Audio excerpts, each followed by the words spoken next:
এই ভালোটা 15-16 বছর ছিলেন না, আমরাও ছিলাম না। তো আমি এখানে আপনাদের দলীয় প্রোগ্রাম, এখানে আমার কথা বলা উচিত না, তারপরও দুইটা কথা বলি। আপনারা শোনেন সবাই 2 মিনিট, বিনীত অনুরোধ করি 2 মিনিট কথা শোনেন, কেউ চিল্লাইয়েন না। 15-16টা বছর কিভাবে কোথায় ছিলেন আপনারা আমার চেয়ে ভালো জানেন, কোথায় কিভাবে কষ্ট করছেন। আপনাদের ঠিক মতো বাড়িতে থাকতে পারেন নাই। আমি পুলিশ, হয়তো আর একজন ছিল, আমাকে বাধ্য করছে। হয়তো আপনারা আমাকে দেখে বলছেন যে এ বড় বড় কথা বলে, আসলে না, আমিও ছিলাম, আমিও এরকম নির্যাতিত ছিলাম। তা নাহলে 5 তারিখের এই গণঅভ্যুত্থান না হলে আমি আজ এই থানায় বসে হতে পারতাম না। এটা আমি সবসময় বলি এবং স্বীকার করি। আপনাদের কাছে আমি বিনীত অনুরোধ করি যে আপনাদের অনেক কষ্টের পরে, অনেক ত্যাগ তিতিক্ষার পরে আজ আপনারা এই পর্যন্ত আসতে পারছেন। আজ 15-16 বছর পরে আপনারা যেরকম এক জায়গায় হতে পারছেন, সবার সাথে কথা বলতে পারতেছেন, ঠিক তেমন আপনাদের জেলার নেতৃবৃন্দ সবাই আসতেছে। আপনাদের বিএনপির সকল নেতৃবৃন্দ জেলায় যারা আছেন তারা সবাই কিন্তু আজ এই মঞ্চে আসতেছে। আমি আপনাদের কাছে বিনীত অনুরোধ করব যে সুযোগটা আসছে সেই সুযোগটা সদ্ব্যবহার করেন।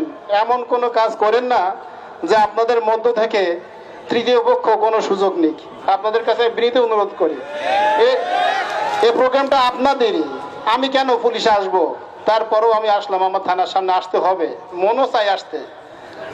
এটা একটু মনেরও টান দেয় যে এখানে একটু যাই, কথা বলি।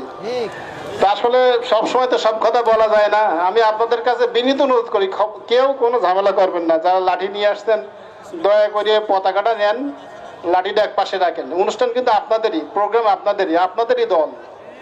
আপনারা কেউ কোনো ঝামেলা করবেন না, আমি বারবার অনুরোধ করি, কেউ কোনো ঝামেলা করবেন না, শান্তিপূর্ণভাবে হোক। এই জন্য আপনারা আসছেন, আর আমরাও আপনাদের সেবা এখানে আসি, যতটুকু পারি আমরা আমাদের পক্ষ থেকে আমরা আপনাদের আইন শৃঙ্খলা নিয়ন্ত্রণের চেষ্টা করব। আপনাদের নেতৃবৃন্দ একটু পরেই স্টেজে আসবেন। অলরেডি আমাদের জেলা বিএনপির আহ্বায়ক সহ ওনারা সবাই চলে আসছে, একটু পরে স্টেজে আসবেন।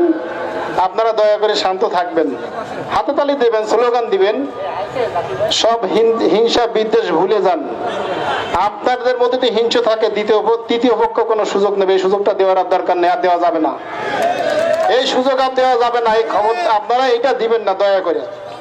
আমি শেষ করি, আপনারা কথা দিচ্ছেন তো, কেউ কোনো ঝামেলা করবেন না, শান্তিপূর্ণভাবে এই অনুষ্ঠান প্রোগ্রাম শেষ করবেন। তো আমাদের নেতৃবৃন্দ এই রাস্তা দিয়ে আসবে, ডান পাশ দিয়ে। দয়া করে আপনারা এই জায়গাটা একটু ফাঁকা করে দিবেন।